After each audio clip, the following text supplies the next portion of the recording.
মুহূর্তে চোখ রাখবো আর একটি ব্রেকিং নিউজের দিকে। বাংলায় এক দফায় নির্বাচন সম্ভব নয়, মুখ্য নির্বাচনী আধিকারিকের দপ্তরকে জানিয়ে দিয়েছে নির্বাচন কমিশন। স্পর্শকাতর এবং অতি স্পর্শকাতর এলাকা চিহ্নিত করতে নির্দেশ।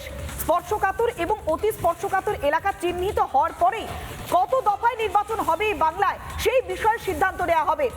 আমরা সরাসরি যাবো, আমাদের প্রতিনিধি মেঘা রয়েছে আমাদের সঙ্গে। মেঘা, এই বাংলার বুকে সব থেকে বড় ফ্যাক্টর সুষ্ঠুভাবে নির্বাচন প্রক্রিয়া সম্পন্ন করা, আর সেই কারণে কি দফা নিয়ে একটু ধীরে চলো নীতি নিচ্ছে নির্বাচন কমিশন?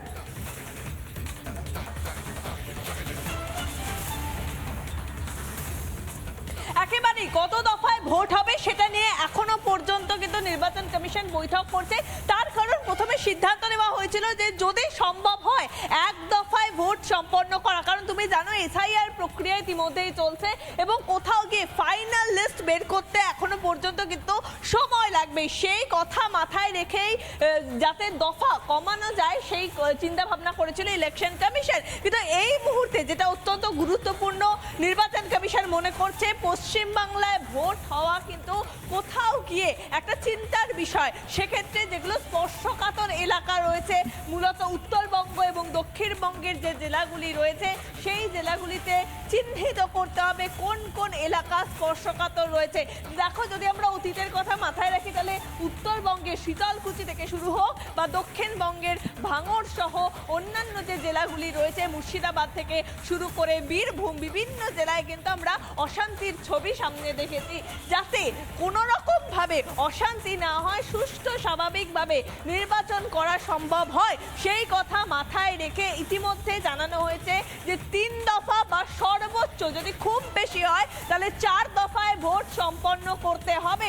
এবং সেই কথা মাথায় রেখে ইতিমধ্যে ইলেকশন কমিশনে বৈঠক চলছে। তবে ইলেকশন কমিশনের তরফ থেকে স্পষ্ট জানিয়ে দেওয়া হয়েছে এক দফায় ভোট করানো পশ্চিমবঙ্গে সম্ভব নয়। সেক্ষেত্রে দফা বাড়াতে হবে, সর্বোচ্চ দফা হতে পারে 4 দফায়। 4 দফায় কিন্তু বিধানসভা নির্বাচন হতে পারে পশ্চিমবাংলায়, এমনটা এখনো পর্যন্ত ইলেকশন কমিশন সূত্র মারফত খবর। তবে তুমি জানো যে এই মার্চ মাসে গণেশ কুমার তিনি আসবেন, তিনি আবারও পর্যালোচনা করবেন। সেক্ষেত্রে দাঁড়িয়ে নির্বাচন কত দফায় হয় সেটা এখনো প্রশ্নের মুখে রয়েছে। তবে সর্বোচ্চ 4 দফায় হতে পারে এবং স্পর্শকাতর যে এলাকাগুলি রয়েছে বিভিন্ন জেলায়, যে এলাকাগুলি রয়েছে সেই এলাকাগুলি কিন্তু ইতিমধ্যে চিহ্নিত করার কাজ শুরু করে দিয়েছে ইলেকশন কমিশন।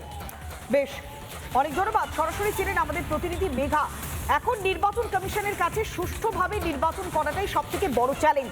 সেই কারণে আগে স্পর্শকাতর আর অতি স্পর্শকাতর বুথগুলো কোনগুলো রয়েছে সেগুলোকে চিহ্নিত করবার পর কত দফায় নির্বাচন হবে সেই বিষয়ে চূড়ান্ত সিদ্ধান্ত নেওয়া হবে।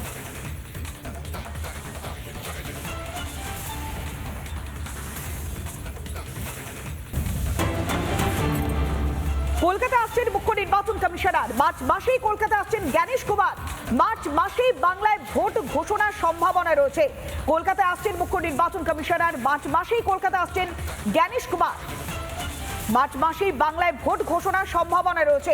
কিছুক্ষণ আগে আমরা দেখাচ্ছিলাম যে কত দফায় নির্বাচন হবে তা নিয়ে একটা ধীরে চলো নীতি নিয়েছে নির্বাচন কমিশন। তার আগে স্পর্শকাতর অতি স্পর্শকাতর বুথগুলো চিহ্নিত করা হচ্ছে।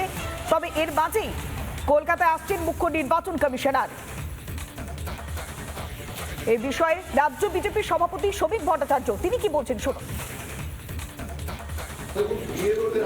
অবস্থা যদি হয় তার জন্য তারা যে পরিস্থিতির শিকার হচ্ছে তার দায়িত্ব কিন্তু নির্বাচন কমিশনকে নিতে হবে।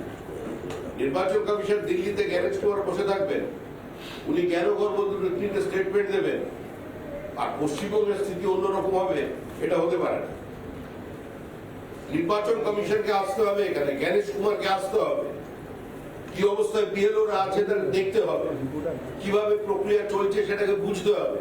দুজন প্রতিনিধি পাঠালে চলবে না, দিল্লি থেকে একজন অফিসার পাঠিয়ে দিলাম আর তারপরে উপর থেকে বসে মনিটরিং করলে চলবে না। পশ্চিমবঙ্গের পরিস্থিতি অন্যান্য রাজ্যের থেকে আলাদা। ইলেকশন কমিশনার যদি মনে করেন দিল্লিতে বসে থেকেই আর 2-1টা ডেপুটেশন নিয়েই তিনি ওখান থেকে মানে স্যাটেলাইটের মধ্যে দিয়ে পশ্চিমবঙ্গের এই প্রক্রিয়াটাকে কন্ট্রোল করতে পারবেন, ভুল করছেন। তাকে এখানে আসতে হবে। বিএলওদের নিরাপত্তা দেবার দায়িত্ব পুরো এসআইআর প্রক্রিয়ায় যে সরকারি কর্মচারীরা যাদের নিয়োগ করা হয়েছে, যারা কাজ করছে, তাদের নিরাপত্তার দায়িত্ব ইসিকে নিতে হবে। নানা ধরনের কন্টেন্ট দেখার জন্য লাইক করুন, শেয়ার করুন আমাদের ফেসবুক পেজ, সাবস্ক্রাইব করুন আমাদের ইউটিউব চ্যানেল। পাশাপাশি অন্যান্য ব্রেকিং নিউজের জন্য অবশ্যই চোখ রাখুন রিপাবলিক বাংলায়।